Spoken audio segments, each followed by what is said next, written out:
48 Laws of Power, Chapter 32. Play to people's fantasies. The truth is often avoided because it is ugly and unpleasant. Never appeal to truth and reality unless you are prepared for the anger that comes from disenchantment. Life is so harsh and distressing that people who can manufacture romance or conjure up fantasy are like oases in the desert. Everyone flocks to them. There is great power in tapping into fantasies of the masses.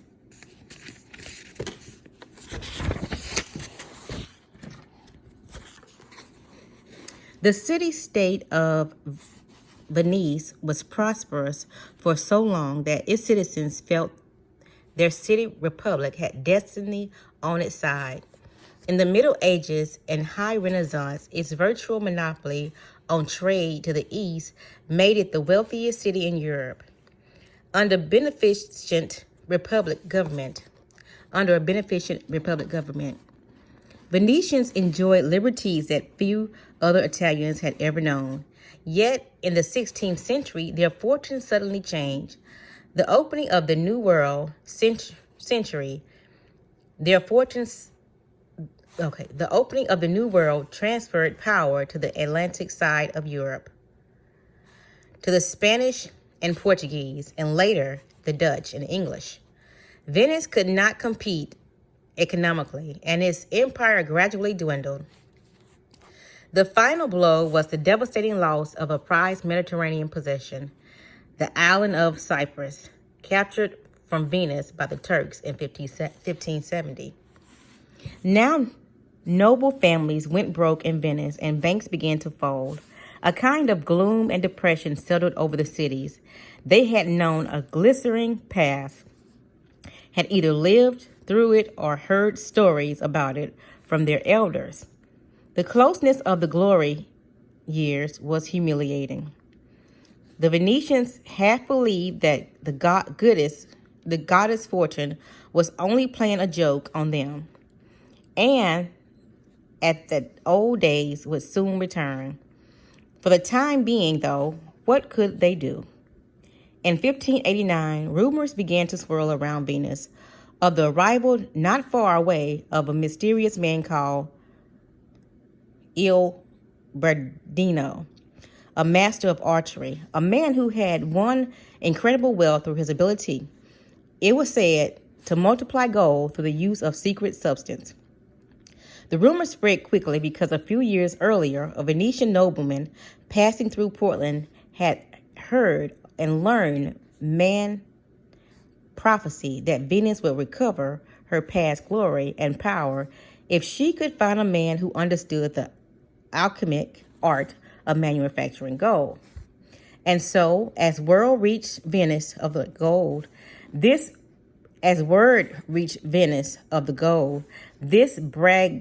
Bragadino possessed. He clicked gold coins continuously in his hands, and golden objects filled his palace. Some began to dream. Through him, their city would prosper again. Members of Venice's most important noble families accordingly went together to Brescia, where Bragadino lived. They toured his palace and watched in awe as he demonstrated his gold-making abilities, taking a pinch of seemingly worthless minerals, and transforming it into several ounces of gold dust. The Venetian Senate prepared to debate the idea of extending an official invitation to Bragadino to stay in Venice at the city's expense.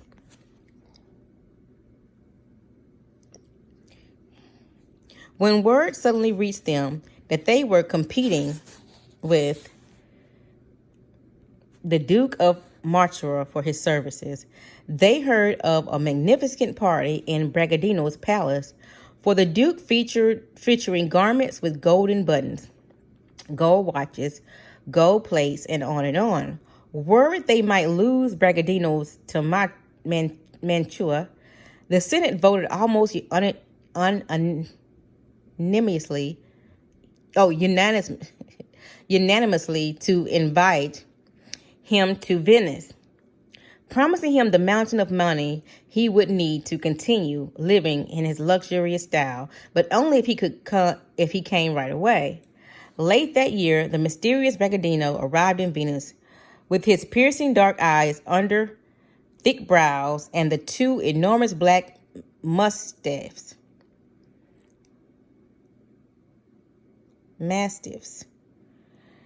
that accompanied him. Everyone accompanied him everywhere. He was forbidding and impressive. He took up residence in a sumptuous palace on the island of Giudecca, with the Republic funding his banquets, his expensive clothes, and all his other whims. A kind of alchemy fever spread through Venus. On street corners, hawkers would sell coal, distilling apparatuses, bellows, how-to books on the subject. Everyone began to practice alchemy, everyone except Bragadino. The alchemist seemed to be in no hurry to begin manufacturing the gold that would save Venice from ruin. Strangely enough, this only increased his popularity and following. People thrown from all over Europe, even Asia, to meet this remarkable man. Months went by, with gifts pouring into Bragadino's from all sides. Still, he gave no sign of the miracle that the Venetians confidently expected him to produce. Eventually, the citizens began to grow impatient, wondering if he would wait forever. At first, the Senate warned them not to hurry him. He was a capricious devil who needed to be cajoled. Finally, though, the nobility began to wonder too, and the Senate came under pressure to show a return on the city's ballooning investment. Bragadino had only scorn for the doubters, but he responded to them. He said, already deposited in the city's mint and the mysterious substance with which he multiplied gold. He could use this substance up all at once and produce double the gold, but the more slowly the process took place, the more it would yield. If left alone for 7 years, sealed in a casket, the substance would multiply the gold in the mint 30 times over. Most of the senators agreed to wait to reap the gold mine Bragadino promised. Others, however, were angry. 7 more years of this living royally at the public trough. As many of the common citizens of Venice echoed these sentiments. Finally, the alchemist's enemies demanded he produce a proof of his skills, a substantial amount of gold, and soon. Vlaughly, apparently devoted to his art, Bragadino responded that Venus, in its impatience, had betrayed him, and he would therefore lose his services. He left town, going first to nearby Padua, then in 1590 to Munich, at the invitation of the Duke of Bavaria, who, like the entire city of Venus, had known great wealth, but had fallen into bankruptcy through his own profligacy. Hoping to regain his fortune, though, through the famous alchemist's services. And so Bragadino resumed the comfortable arrangement he had known in Venus, and the same pattern repeated itself. The young Cypric Mamagona had lived in Venus for several years before reincarnating himself as the alchemist Bragadino. He saw how gloom had settled on the city. However, everyone was hoping for a redemption from some indefinite source, while others, charlatans, mastered everyday coins based on sleight of hand, Mugna mastered human nature. When Venus as his target from the start, he traveled abroad, made some money through his alchemy scams, and then returned to Italy, setting up shop in Brescia. There he created a reputation that he knew would spread to Venus. From a distance, in fact, his aura of power would be all the more impressive. At first, Mama Mugna did not use vulgar demonstrations to convince people.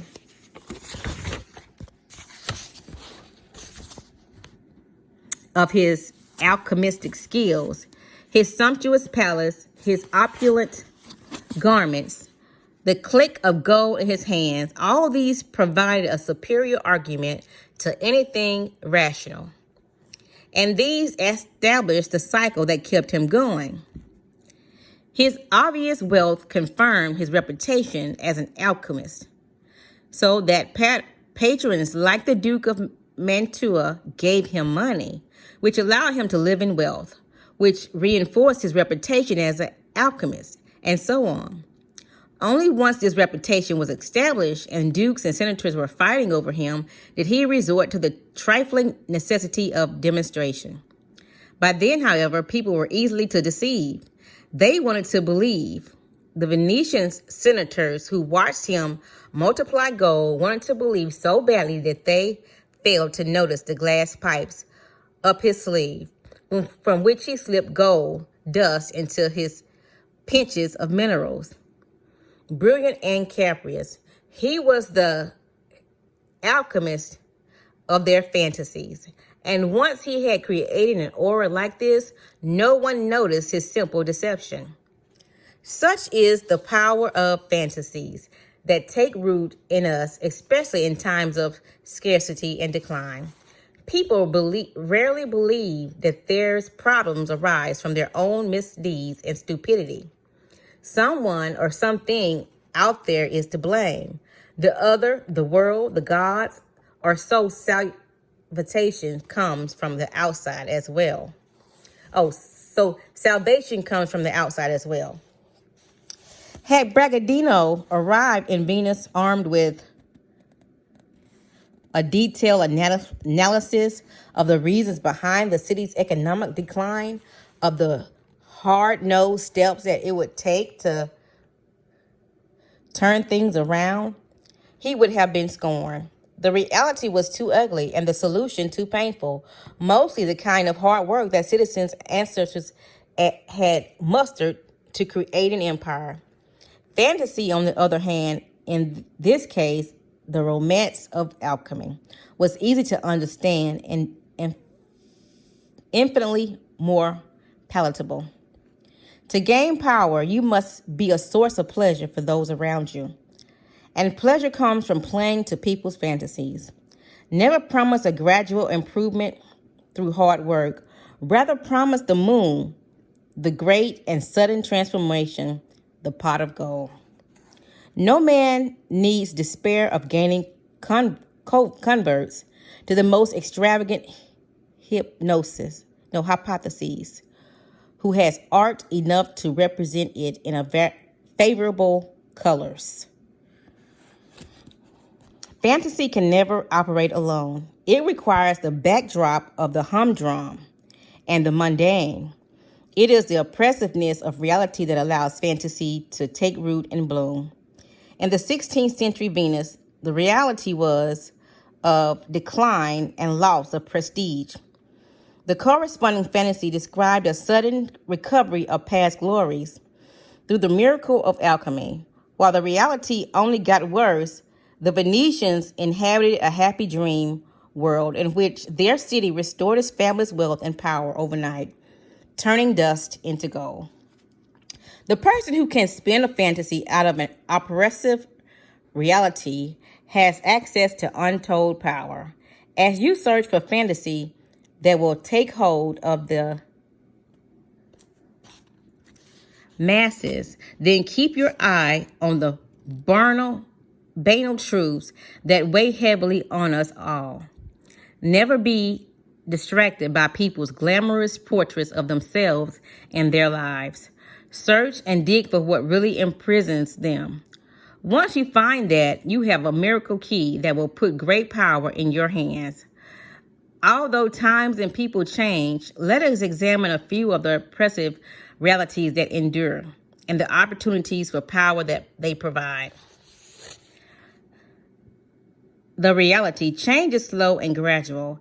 It requires hard work, a bit of luck, a fair amount of self-sacrifice, and a lot of patience. A fantasy: a sudden transformation will bring a total change in one's fortune, bypassing work, luck, self-sacrifice, and time in one fantastic stroke. This is, of course, the fantasy of power, excellence, of the charlatans who prowl among us to this day, and was the key to Bragadino's success. Promise a great and total change from poor to rich, sickness to health, misery to ecstasy, and you will have followers. How did the great 17th century German quack Leonhard Thurnier become the court physician for the Elector of Brandenburg without even studying medicine? Instead of offering amputation, leeches, and foul-tasting purgatives, the medicaments of time, Thurner offered sweet-tasting elixirs and promised instant recovery. Fashionable courtiers especially wanted his solution of drinking gold, which cost a fortune. If some inexplicable illness assailed you, Thurn, sir, would consult a horoscope and prescribe a talisman. Who could resist such a fantasy? Health and well-being without sacrificing pain. The reality: the social realm has hard set codes of boundaries. We understand these limits and knew that we have to move within the same familiar circles day in and out. The fantasy: we can enter a totally new world with different codes and the promises of adventure. In the early 1700s, all London was abuzz with the talk of a mysterious stranger, a young man named George Salmanazar. He had arrived from what was to the most English and fantastical land, the island of Formosa, now Taiwan, off the coast of China. Oxford University engaged Salmanazar to teach the island language. A few years later, he translated the Bible into Formosan, then wrote a book, an immediate bestseller on Formosan's history and geography. English royalty wined and dined the young man, and everyone he entertained his host with wondrous stories of his homeland and its bizarre customs. After Palmazar died, however, his will revealed that he was in fact merely a Frenchman with a rich imagination. Everything he had said about Formosa, its alphabetic, its language, its literature, entire culture, he had invented. He had built on the English public ignorance of the place to concoct an elaborate story that fulfilled their desire for the exotic and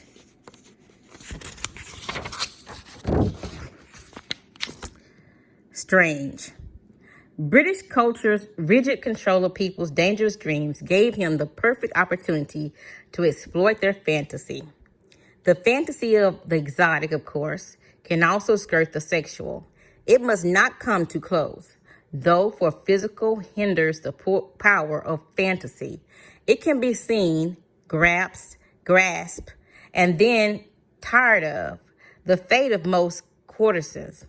The bodily charms of the mistress only whet the master's appetite for more and different pleasures, a new beauty to adore. To bring power, fantasy must remain to some degree unrealized, literally unreal. The dancer Mata Hari, for instance, who rose to public prominence in Paris, became before World War II, had quite ordinary looks. Her power came from the fantasy she created of being a strange and exotic, unknowable and indecipherable. The taboo she worked was less sex itself than the breaking of social codes. Another form of the fantasy of the exotic is simply the hope for relief from boredom. Con artists love to play on the oppressiveness of the working world, its lack of adventure. Their cons might involve, say, the recovery of lost Spanish treasure, with possible participation of alluring Mexican senorita and another connection to president of South American country. Anything offering release from the humdrum. Society is fragmented and full of conflict. The fantasy, people can come together in a mystical union of souls. In 1920, the con man Oscar Hartzell made a quick fortune out of the age-old Sir Francis Drake swindle, basically promising any sucker who happened to be surnamed Drake a substantial share of long-lost Drake treasure, to which Hartzell had access.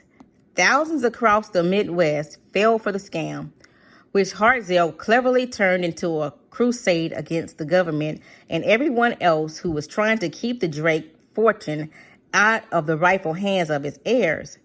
There developed a mystical union of the oppressed Drakes.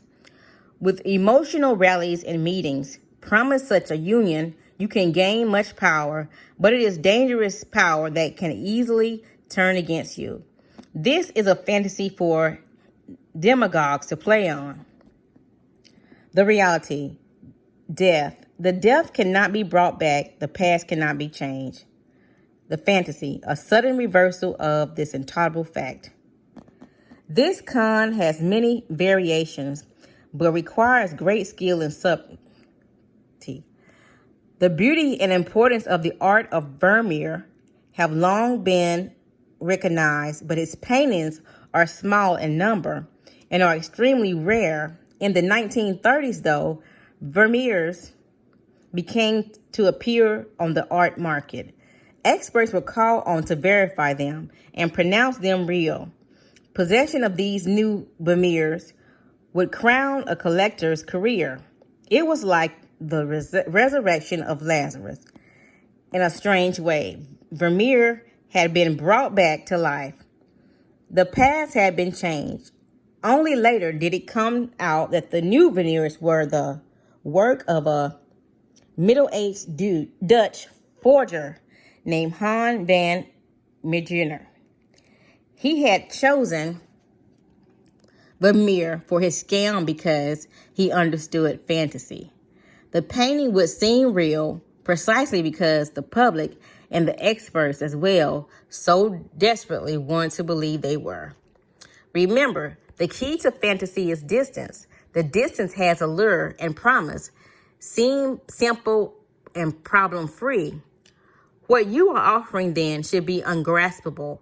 Never let it become oppressively familiar. It is the mirage in the distance, withdrawings as the sucker approach.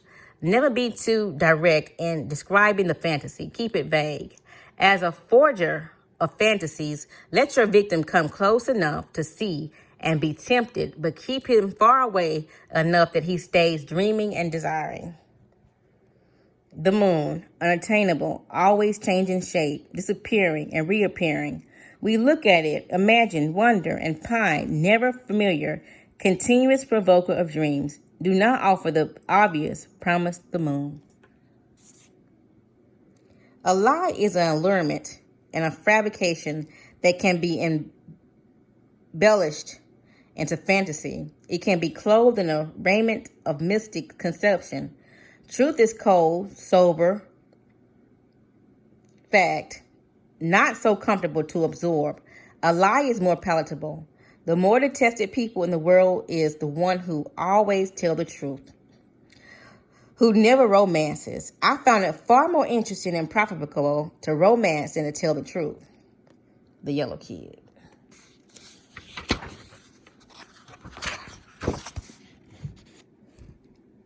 If